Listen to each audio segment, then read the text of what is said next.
1962, Martha F. Rowan, represented by her sister, Jackie Rowan Wright.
From the class of 1972, James L. Milano.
Twilight's last gleam.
1945. George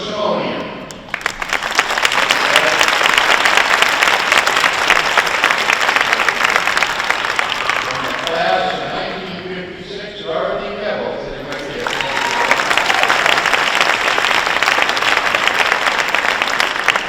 In the class of 1962, Jim Campbell.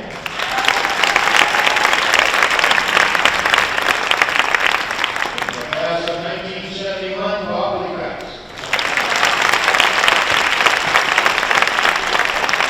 I missed someone, I apologize. We'll try to catch everyone. Now my pleasure to introduce the head of school, and this is, I believe, the 6th year, Mr. Mike Guy.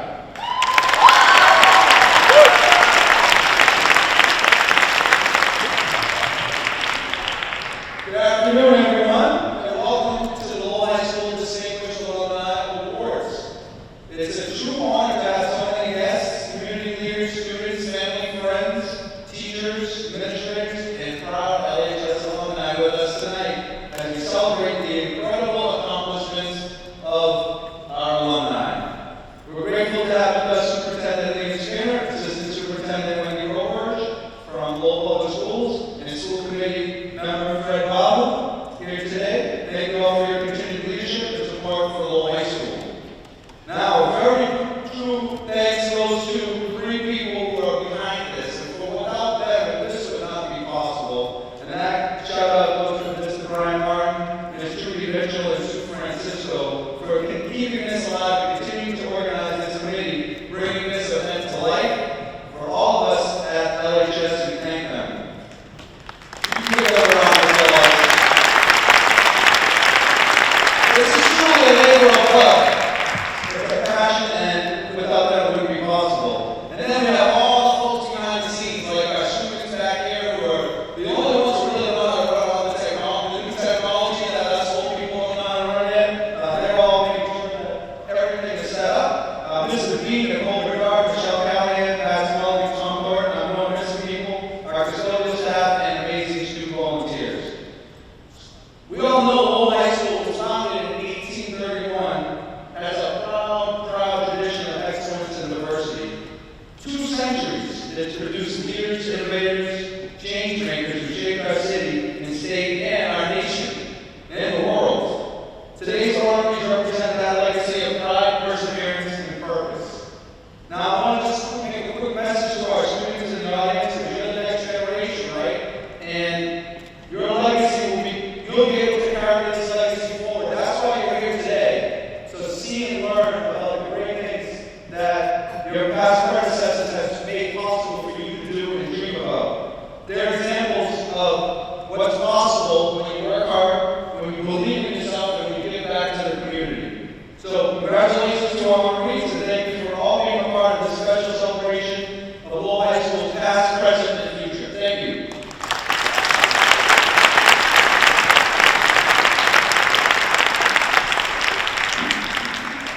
I'd like to have the honorees, if you could take a seat in that first row over there. I'm going to show a video. This is the top of the screen. Only a couple of minutes. While they get set, I want to make sure we introduce the superintendent of schools, Ms. Lillian Skinner. Thank you for coming.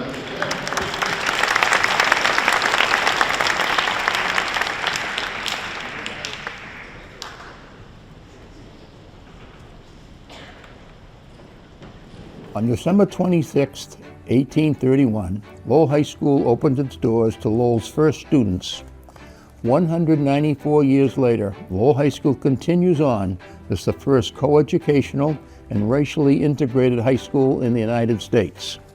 Today, Lowell High School is proud to recognize 5 more of its most distinguished alumni. From the class of 1959, George F. O'Mara III. From the class of 1962, Martha M. Rowan. From the class of 1971, Wady F. Bahu.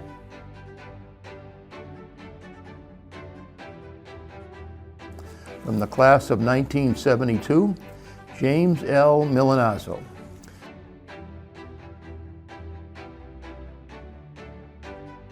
in the class of 1986, Rachel G. Wu.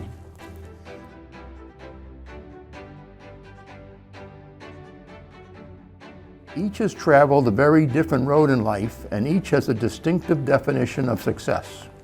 However, there is a common thread in the success of these outstanding people. Each attended and graduated from Lowell High School. Lowell High School moved to its present location in 1840 and consisted of just 10 rooms and a large assembly hall. Soon after, Carolyn Von Bonker became the first African American to graduate from a public high school in the United States. In 1859, James Carney of the Lowell Institution for Savings established the Carney Medal Awards. This honor recognized the top 3 male and top 3 male graduates for excellence in character, scholarship, and attendance.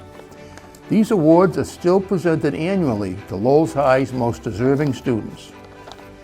Lowell High remains as the bedrock for a long list of distinguished scholars, artists, public servants, and athletes.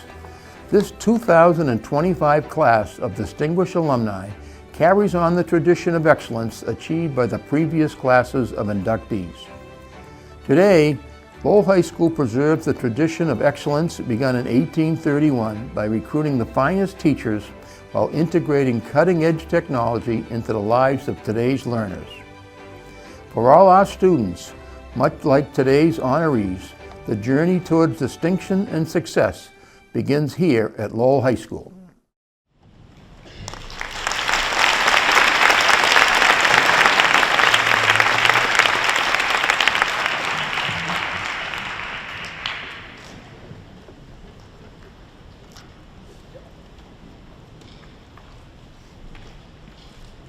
Thank you for the staff and the studio. There's Osmani, I don't know where he is, but he's fantastic. The students are terrific on that video together. One of the issues I want to recognize, to Fred Bach, who was here to support his brother.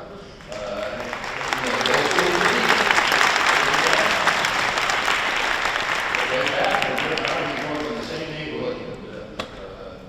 Those were the days, right? And Anna Howard, the state representative from I don't know what district, I forget, but she's over there as well. Thank you, Anna.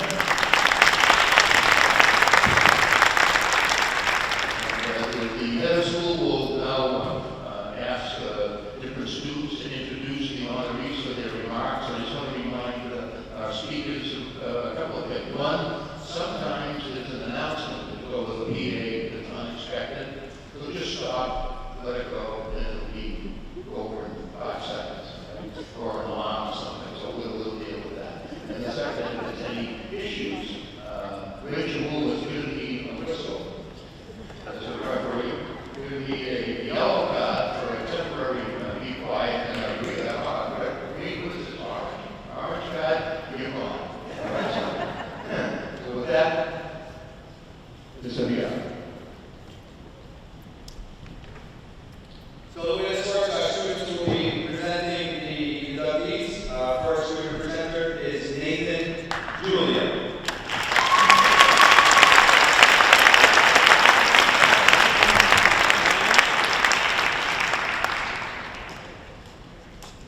George O'Meara, class of 1959, Professor Emeritus at the University of Florida, the Florida Medical and Technology Laboratory in Vero Beach, Florida.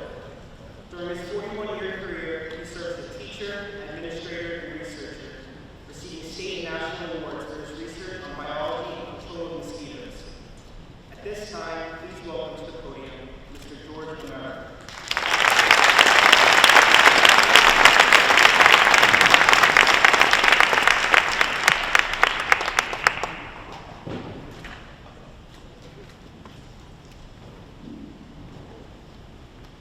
Welcome, everybody.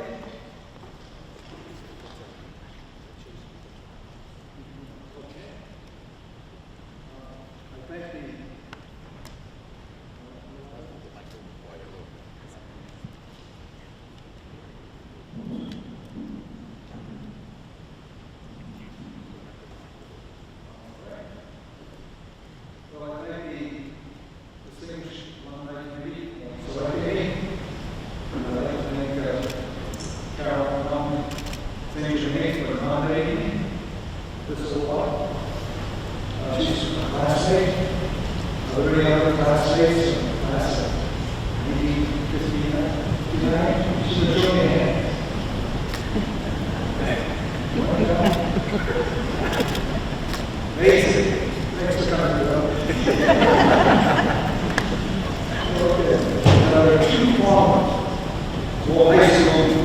teachers, which I wish to recognize, because without them, I wouldn't be standing here today.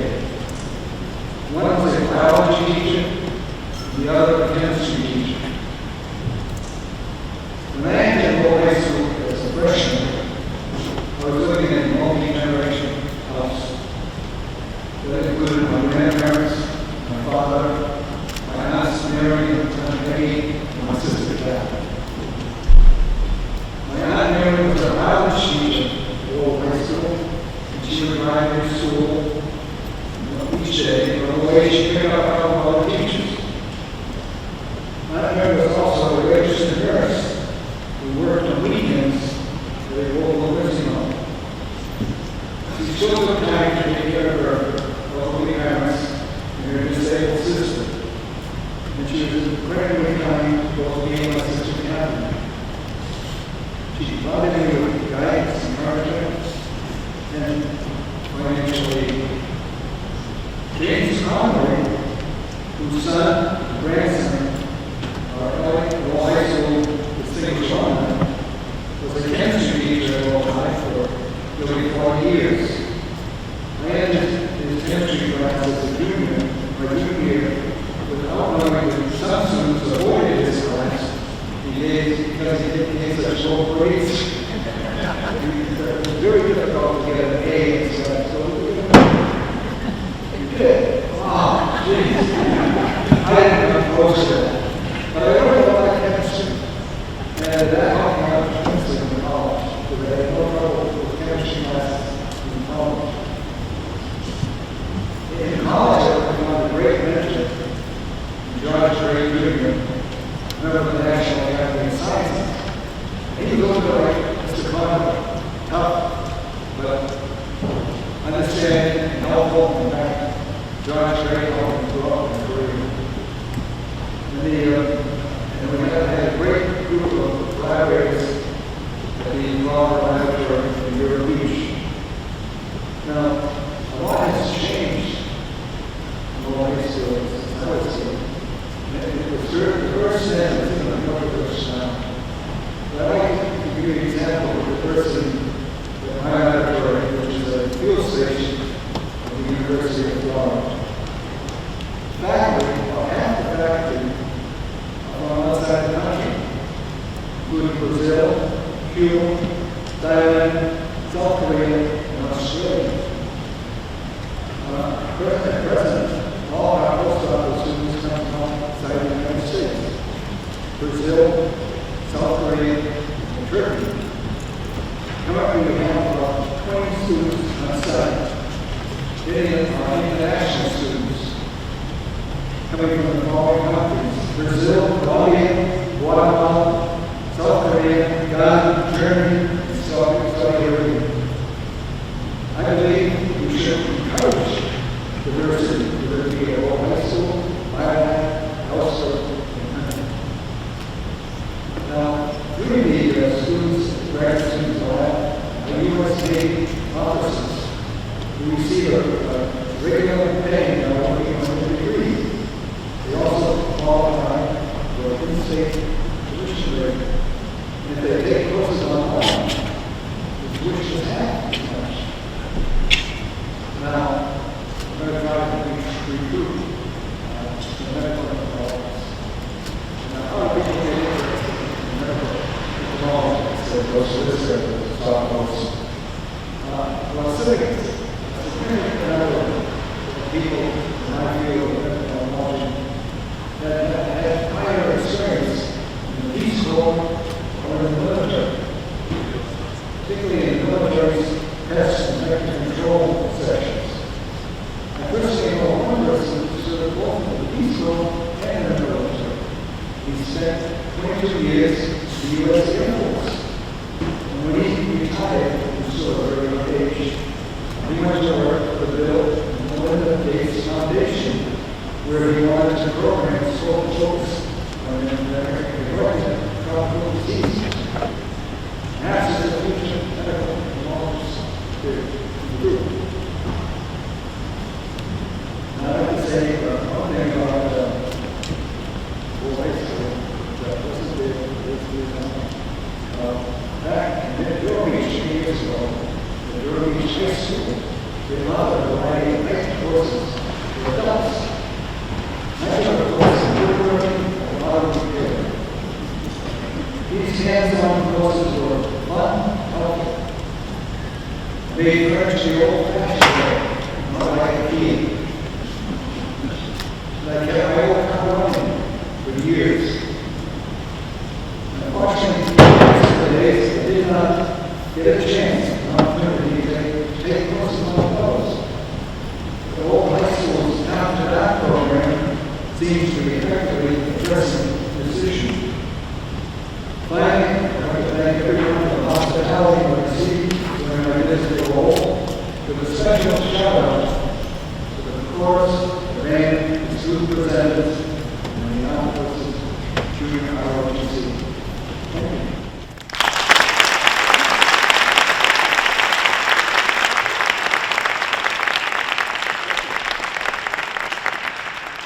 Thank you, Mr. O'Mara. I should have given you a little information about Nathan Judith. Nathan is a senior, National Honor Society STEM Club, president of the Math Club, and captain of the Wish Show Club. And now our next speaker is Rachel Janae. Rochelle is the senior class president, National Honor Society, ROTC cadet, and captain of the STEP team. Rochelle.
For believing the importance of acquiring an education was the driving force of her work, educating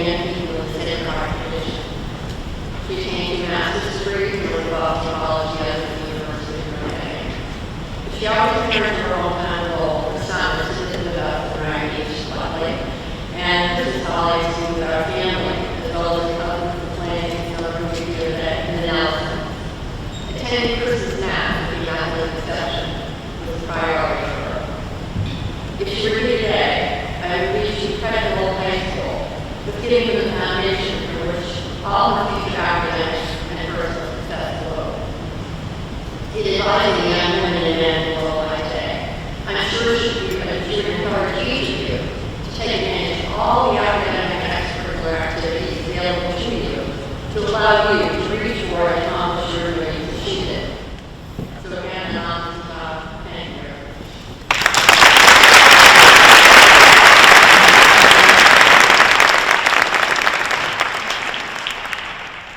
Our next student presenter is Katie Leon Alvarenga.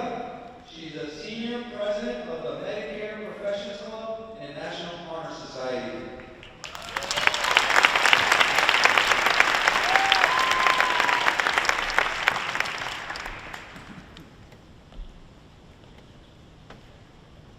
We, the class of 1971, received a medical degree from the University of Massachusetts School of Medicine, followed by subspecialty training in hematology and oncology at the University of Michigan.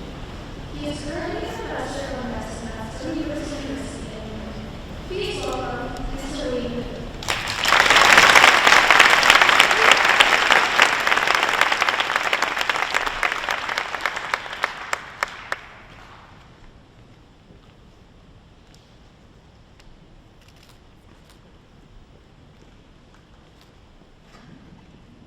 Thank you, Katie.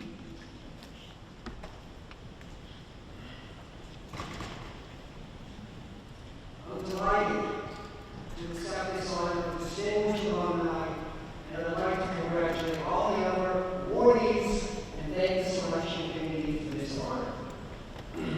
I'd also like to thank family and friends for attending on my behalf. With special thanks to both of my brothers for continuing to live alone. William Babu, the school committee in Threadneedle.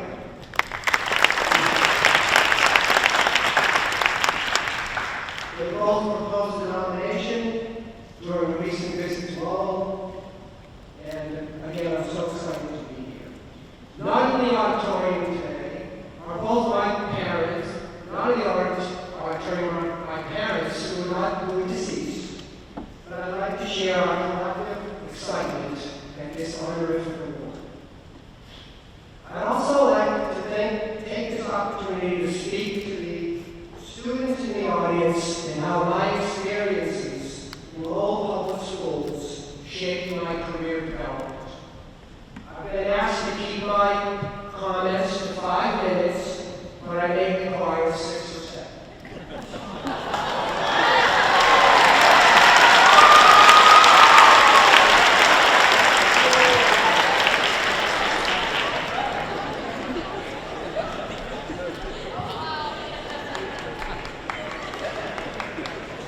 I no longer live in Lowell, but I currently live and work in New York.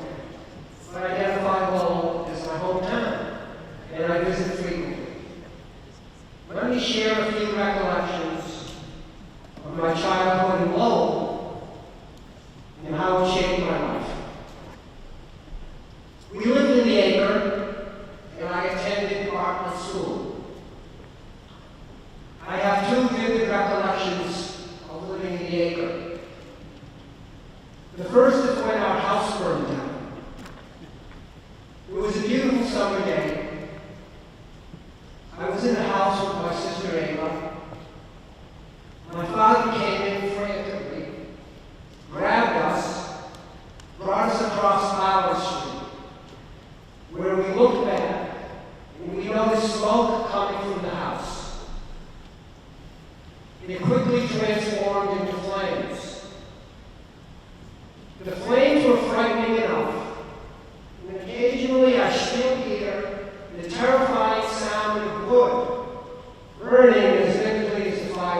was my first day of class. I remember my mother gave me a bath the night before. She packed my lunchbox, and she gave me 5 cents for a carton of milk. It turned out to be one of the most traumatic days of my life. During the first few minutes of class, I quickly realized I had no idea what the teacher was saying. It was on that day that I realized I didn't speak English. I came from an English as a second language household. I was terrorized when I had to use the bathroom because I didn't know how to communicate. But I did realize that if I raised my hand, I would be released and be allowed to go to the bathroom. I don't remember being in special classes, and I credit the Bartlett Elementary School teachers with English language immersion, an experience likely shared by other people in the audience. What do I remember about Lowell High? I remember missing the bus frequently and being late for class very often. During high school, I started to think about my future and my career choices, just like many of you do now in the audience.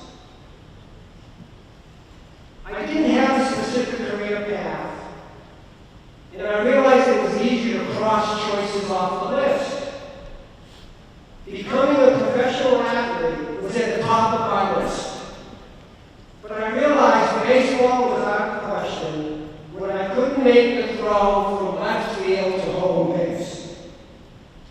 I tried basketball, and I played for the Lowell High School basketball team. Actually, I sat on the bench for a year.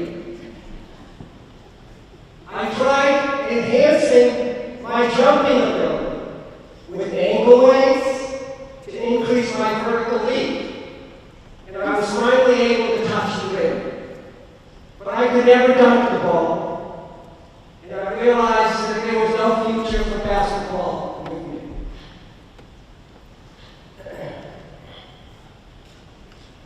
How did my career bring me here today?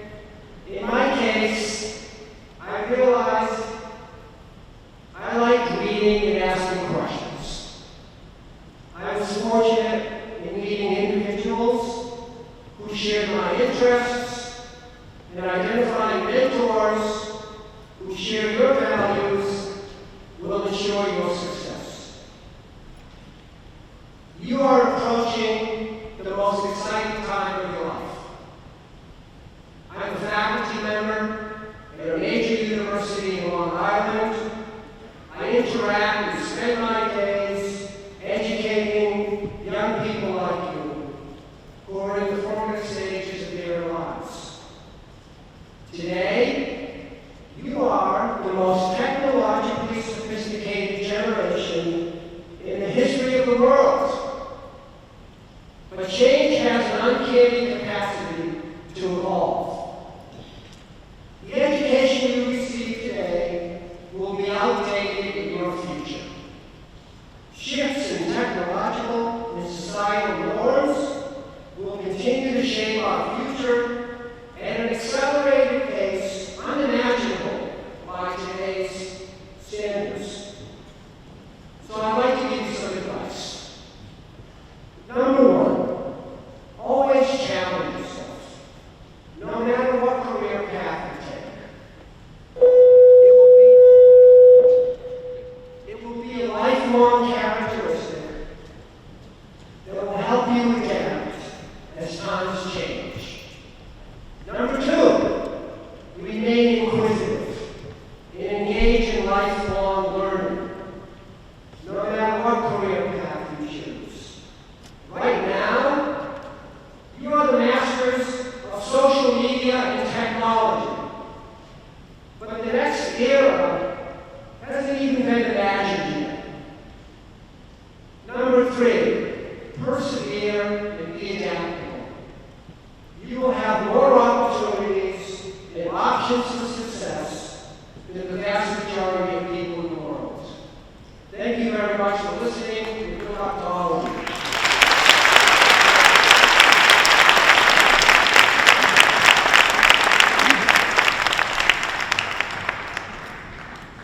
next student presenter is Ben Durkin. Ben is a senior, National Honor Society member, varsity football player, and varsity baseball player.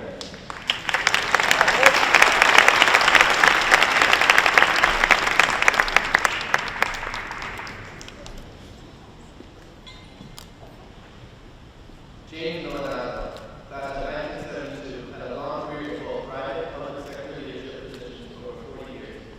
He served as the area city of Lowell in 2010 and 2011, and served as the planning and development director during downtown revitalization of the late 1980s. He also was the executive director of Lowell Development and Financial Corporation, and served as executive director of both the Lowell and Riviera Housing Authority, receiving numerous awards. Please welcome Mr. James Northern.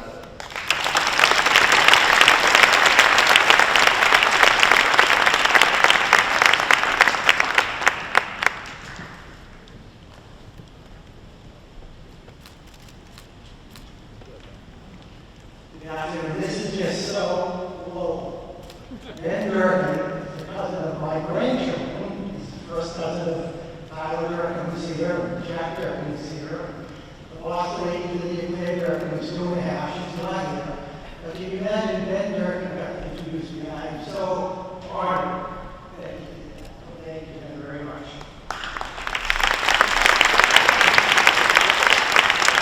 We begin, I think, my fellow honorees. It's really a pleasure to be up here with such 4 wonderful graduates of Lowell High School. It's really an honor for me to be here and to thank the selection committee, Brian, Martin, and Francisco, and others who really do this every year. It's just remarkable what they're able to do.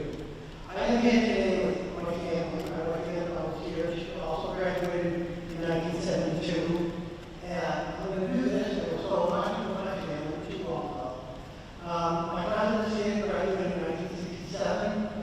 My other sister is here, graduated in 1973. My other sister graduated in 71. My brother graduated in 77. My other sister graduated in 79.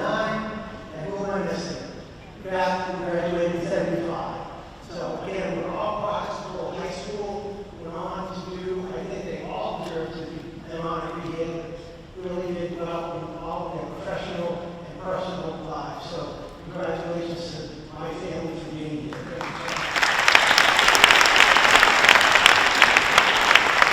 Thank you so much. Then I have to mention about family. My dad was a graduate of Lowell High School in 1945. And he was on board a destroyer, William M. Wood, off the coast of Japan during his graduation ceremony. His older brother Peter came and got his diploma, but just made us feel so proud that we used to learn that. They actually enlisted in the United States Navy during World War II, and brother Peter accepted his diploma. Then our mother graduated in 1948 from Keith Hall. She had to be president of her class, and she had very fond memories of her time at Keith Hall. So, getting back to the Lowell High School, we just have wonderful memories. Again, I was a student leader, just like all of you. Back then, I was only in the 1922 building. That's all we had back in my day. And I can only imagine how incredible it was to experience school 4 different buildings. The 1922 building, however, was a special place for us. It overlooked the mill buildings and what is now Morehouse Park. It overlooked the birthplace of the Industrial Revolution and the incredible ingenuity of Lowell on that. As a teenager with dreams just like the students here, I had dreams that I wanted to be part of something amazing, involving elevating my city, our city, into the next level of greatness. As a young person, I saw the importance of working with people who share my vision for what Lowell could be, and I partnered with those visionaries to make it a better place. I worked with people like Paul Summers, Patrick Grover, and the finest people in both state and city government that I could have asked to help revitalize our city. My focus was always on planning and development government, and then when I went into the private sector, the commercial lender focusing on financing these very projects in our city to make it more vibrant and economically successful. Truly, the model was in development. This rock was saying the rising tide actually is a example of rising tide raises all boats. I just want to share one story with you. When I was the head of Global Development Financial Corporation, Jim Campbell, who's here, called me one day and said, we're flying to Washington tomorrow. We need to help with the North Canal apartment complex, which is right here, right here. It was running through what they call a HUD 236D foreclosure, unfortunately. So Jimmy Campbell and I and others flew to Washington. We had a private audience with the late Senator Ted Kennedy, at the time he was lying on the set. We asked him if he could please file legislation and transfer 300 units of housing to a new nonprofit in the acre called Coalition for Better Acre. And they transferred all that property to that Coalition for Better Acre for $1. And then we came back and worked all the local banks in the community, talked about partnership. We raised $24 million, thanks to the leadership of Jimmy Campbell and others. And we were able to revitalize that development. And today, provide wonderful housing for hundreds of families. And I'm just so proud of that public-private initiative. It's right next to this high school. We all grew up, when I grew up, in the village. And we were able to really take that to the efforts of Jimmy Campbell, myself, and others, and make it what it is today. So, again, that's just a story of the public-private partnership with Lowell. It's still going on today. And again, as was mentioned, over my career, I served in many capacities. I actually was elected official for 14 years. I was mayor and chairman of the Lowell School Committee, which was a wonderful experience in 2010, 2011. And then I was executive director of the Housing Authority here in Lowell. In the private sector, as mentioned, I was the director of the LAC and the Lowell plan, and the commercial lender, and worked in a number of projects here. I love Lowell. I love the people. I love the history, past, present, and I can't wait to watch the future holds for young people like you today. You are the young visionaries waiting to excel and succeed in the fast-paced world. What excites me beyond words is the opportunity to reach you outside these four walls. Things like the Link Project, which is announced last year, innovations in UMass Lowell, Middlesex Community College, the presence that they have in downtown Lowell, Project Runner, I know that was done here earlier. And then the overall redevelopment of downtown living and commercial spaces in the front run city staff, Mayor Rourke and the city manager John Golden and other elected officials are all working to make it happen. There's such a wonderful future you all here in Lowell. Lowell is and will continue to be a beacon of innovation, inspiration to schools like yours today. Be part of it, challenge yourself if you want it, but being part of something that transforms the future is amazing. Hard work is hard, and the reward is immeasurable. Again, I thank you for this honor. I wish you all the very best in your future endeavors. I'm watching and rooting for each and every one of you to make Lowell a better place. Thank you very much.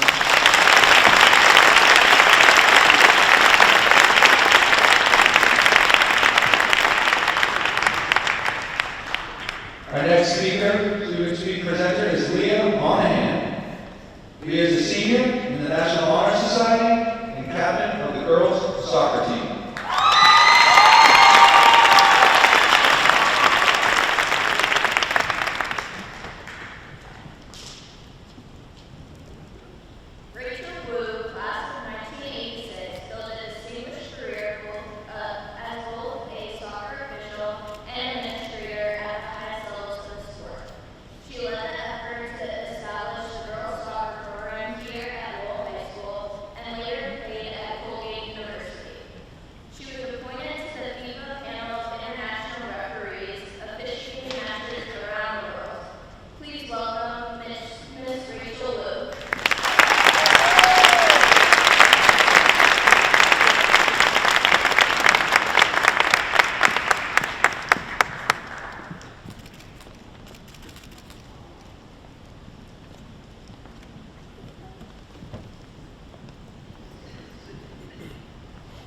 Thank you, Leah. I've already recruited her, but she'll be your referee. But more importantly, she her aspiration to attend LaSalle University, which is right in my backyard in Auburn, Massachusetts. So I'm going to be going down there to watch her play to make sure the referees do their job. Hi, everyone. It's great to be back home. It seems like I never left. Head of school, my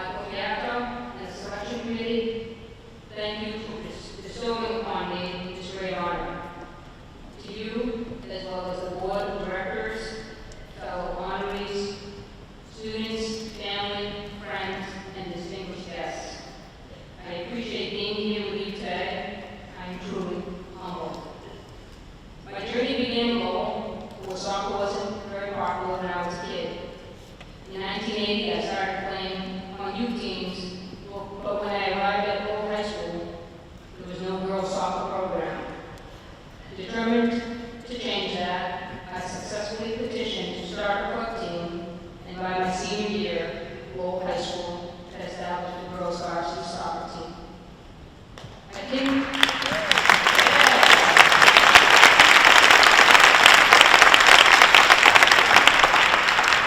continued playing through college and later while competing in a local women's league, I noticed the lack of women's soccer officials, so I became a referee. I worked my way up through the youth, amateur, and professional referee ranks, and in 2001, I was appointed to the FIFA panel of international referees. At that time, I was one of only 4 women representing this country at that time. I officiated 12 professional leagues and traveled internationally to referee competitions in Canada, Portugal, Germany, and China.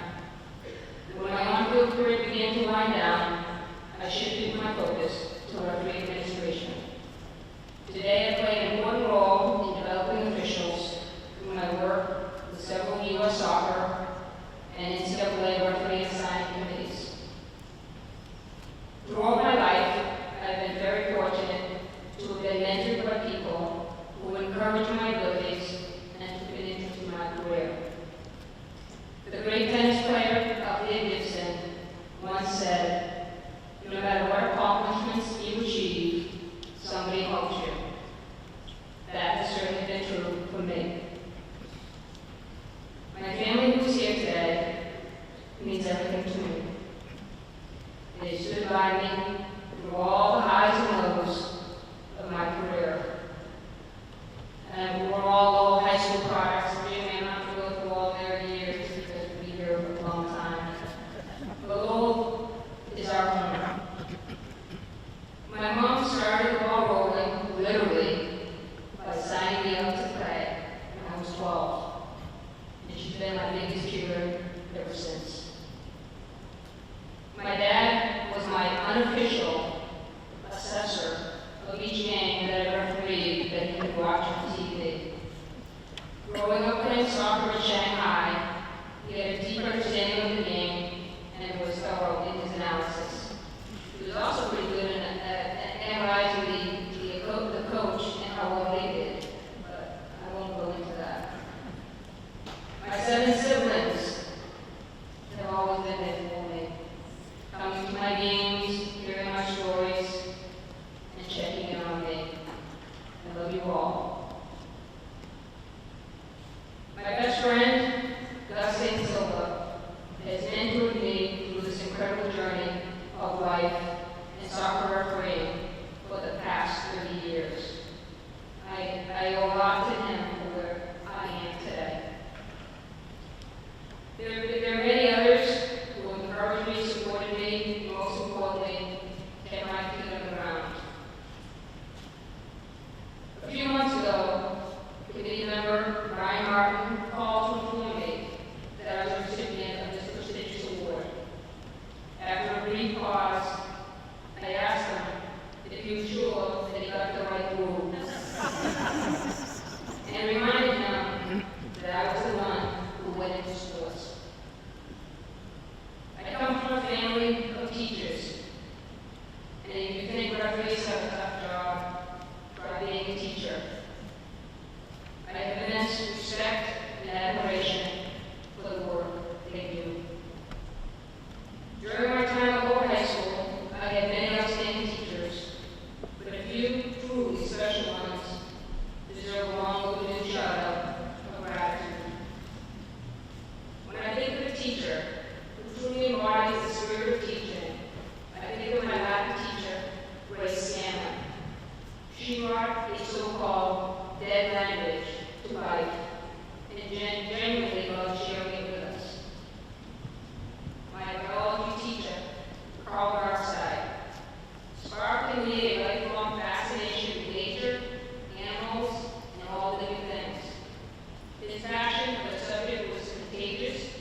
But in truth, she wasn't scary at all.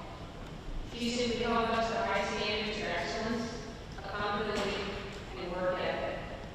She was one of my earliest and most influential female role models. I am deeply grateful for my time at Lowell High School and the amazing teachers who prepared me for the journey ahead. Teachers who make a lasting impact on our lives. In closing, I have a small favor to ask all the students here today. Whether it's today, tomorrow, or the next month, please take a moment to thank your teachers. They're the real heroes out there, not just today, but every single day.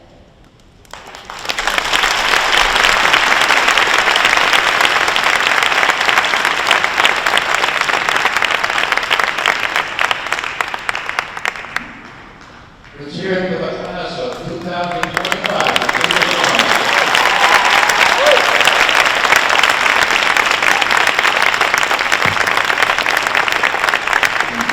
We do have time to have a few questions asked for our honorees, and hopefully this microphone will work when I pass it down the line. But we'll just try to get at least one question each before the students have to go. So my first one would be for George O'Hara, of all the projects that you worked on and all the research. Would you talk about your favorite research project from Ian? Like I said, I'm a field biologist, working mostly in the state of Florida, particularly the Everglades National Park. But I also had an opportunity to work in countries like Venezuela, El Salvador, Panama, Mexico, and the Grand Cayman Islands. And it was there that I got interested in, how other people live, what conditions are like there, and an appreciation of what we call vector-borne diseases cause these people. And with global warming, these diseases are coming our way.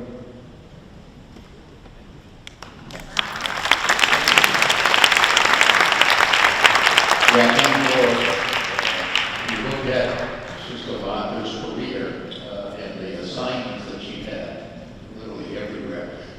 You recall any specific assignment of hers that she thought was her favorite? Thank you.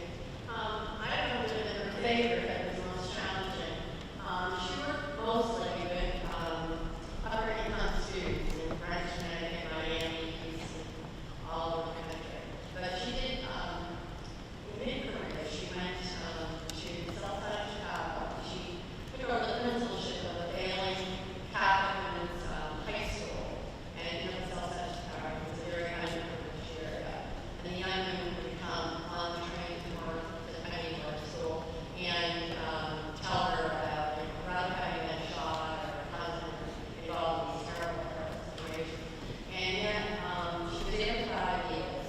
And the second or third year, I think Jane could maybe correct me, she was able to, with faculty and staff, get that school standards and their academic standards to a level where they were accepted into the network of state-of-the-art schools, which was quite a deal because they had financial backing and support, all the academic support for that. And that year, that third year, 100% of that class graduated. And I believe that continued for the next 2 years that she was there. And many of them are not only the first to graduate from high school, but the very first to go on to further education. So I think that she could probably say that it was probably her most challenging and fulfilling career.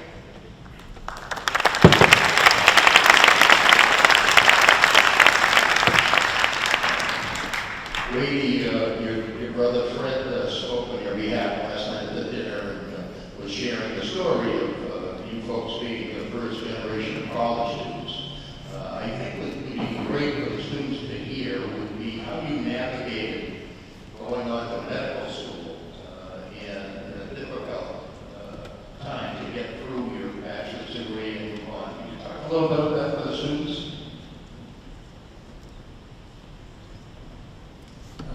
So thank you. I've been very fortunate in my life. You are right.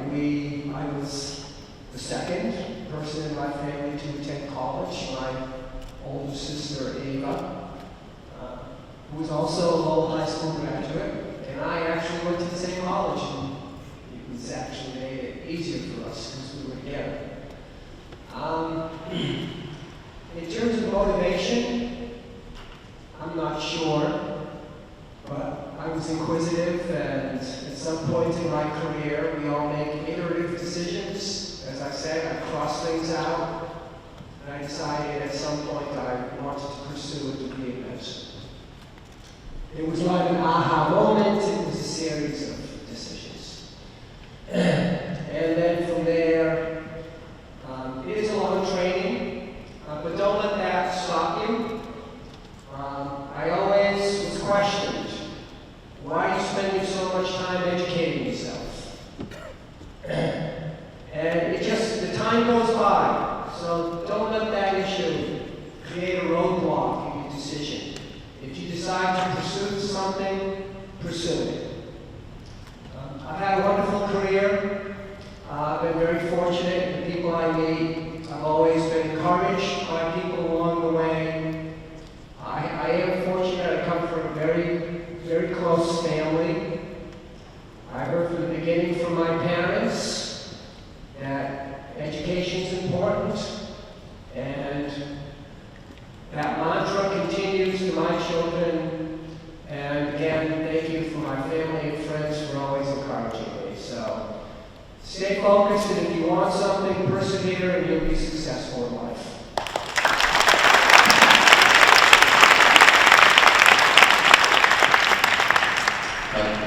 Jim, you had a long, distinguished career, and I'm sure you can tell some stories that probably you wouldn't want to put in the Lowell Sun from all the different political battles. But if there were one or two special projects that you felt you were involved with that you feel strongly about to looking back over your career, can you talk a little bit about those? Thank you, Brian. There are actually a number of projects over my career. I mentioned in my presentation that I started working for the city in 1978, and I became the director of the Planning Development Office in 1980. I was 26 years old. The city of Lowell had an unemployment rate of 14.5%. We had abandoned buildings in downtown. We had tax title properties in downtown. And we decided to get together with the business community. And we created the Lowell Plan, and we actually worked with the business community and the banking community to identify specific projects that we needed to get started. One of the first ones was the Urban Development Action Grant that we were awarded to build Wayne Towers on Chestnut Street. I remember meeting with Dr. Wayne when I was 30 years old, and just talking about the future of Wayne Laboratories. Again, for those of you that may not remember Wayne Laboratories, they were really quite a company in their day. And Wayne Laboratories, which is now home to what was called UKG, is 3 beautiful office towers there that create thousands and thousands of jobs. So we were successful, one of the first communities in the country successful with urban development action grants. And then we wrote one for a hotel in downtown Lowell, which is the Hilton Hotel. The Wayne Training Center, which is now the Middlesex Community College, which is doing wonderful things for the city. We received an urban development action grant for the Ron Ranson Miller Technology Center, which is the future home of the Link Project. But just to be involved in those, what I think were groundbreaking initiatives and bringing people together. Again, with an unemployment rate of 14%, we needed to create jobs for people. And we were able to do that through the hard work and cooperation. And it wasn't people taking credit. In the private sector, we wanted to make sure that our state delegation and our federal delegation recognized for all of their hard work. And that's why I decided to get into the public sector. When I ended up working for the private sector, I stayed and ran for city council 7 times and was fortunate enough to become mayor. Because I think it's just so important as young people to try to give back and improve the quality of life in our community. And that's what I hope some of these projects that I just mentioned have done. And it's very high school. It's very high school that we're all sitting in today. Again,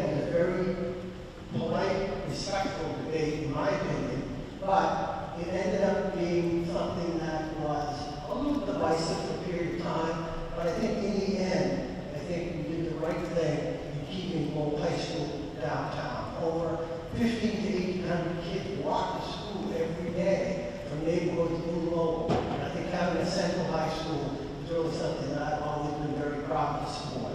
Thank you.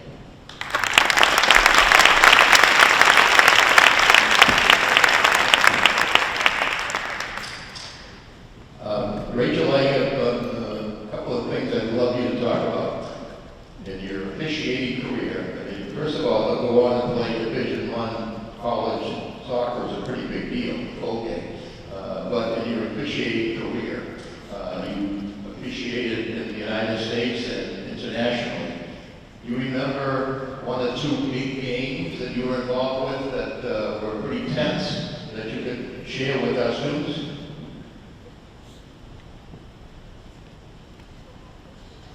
And thank you for the hard question. I do get asked this question, and I mean it when I say every game that I did was the best. That was the focus of me, whether it's a youth 12 or youth soccer girls team, or it's the U.S. national team playing against Brazil. I would say the international games, I mean, that is what I trained for. That is what I did. And the difficult at times personalities that I dealt with on the field, and maybe you know some of the players. I had Julie Fowdy, I had Christine Lilly, I had Mia Hamm. And so to manage them on the field was an honor, but also a job to do. And so today they moved on to coach teams, and I see them and they high-five me. I think they forget about perhaps all the bad calls I made, and we can get over that. But there's an understanding of mutual respect between the players and myself, that we were there to provide entertainment and to win a game. And so it's been incredibly rewarding for me. And as I said earlier, when Lee introduced me, I mean, she's my project.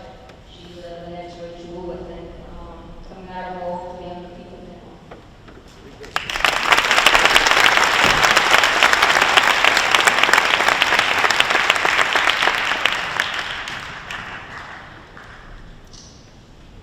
I'd like to just share one quick story because even though Alonzo and I crossed paths a few times in our careers, but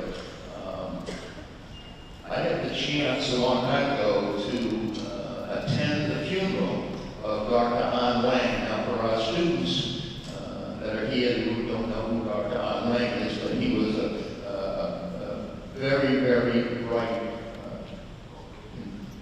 talented young man, and he attended Harvard University, and he and his wife had a number of children, and he was one of the first that could understand how the mini computers and all the technology worked. He had like a photographic memory. And I had the chance to go to the funeral with Paul Saunders, who was a Lowell High School grad, United States Senator, ran for president. Was he in your class, Bill? Things he was looking for. But in any event, Paul Saunders had run for president, and he and I were good friends, so he asked me to go to the funeral with him. And Dr. Wang's son gave the eulogy, and he told the story of how when his dad finished his master's degree, they had a big cookout at their 310 home in Cambridge. And the mother got up and spoke about how excited she was that now that he's finished school, it would be great they could go maybe save money and buy their own home. And Dr. Wang said, "Oh no, I'm going back to school to get my doctorate." And Fred said, "My dad always told us the best thing you can invest in is yourself." And going to school, Katie talked about, all of us talked about, invest in yourself. So that message for our students, I think, is a really important one. And look at our distinguished alumni here. The perfect example of these folks continued in their career, kept learning, and it's a tribute to their success and their families that we have this group of the 2025 distinguished alumni. Congratulations.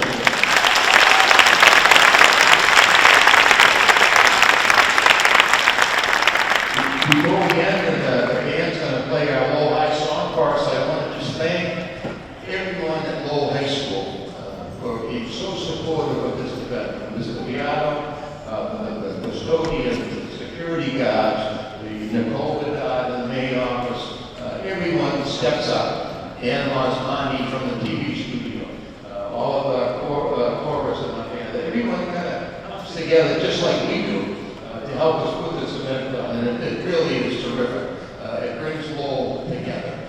I want to thank Sue Francisco, who's our retired assistant to the head of school. She actually broke her leg and is unable to get out and about. But she, behind the scenes, helps run this event, along with Trudy Michelle, who's over there, one of our alumni who helps run this program. She does a great job. So we're very fortunate that people all come together and make this all happen. And for our guests, I want to remind our guests, other than this, that there is a reception in the hallway just behind me through those doors with some pastries. And last year, some of the students took all the brownies, and I was not happy about that. I'm just kidding. But that's for folks right after the event. With that, I think that our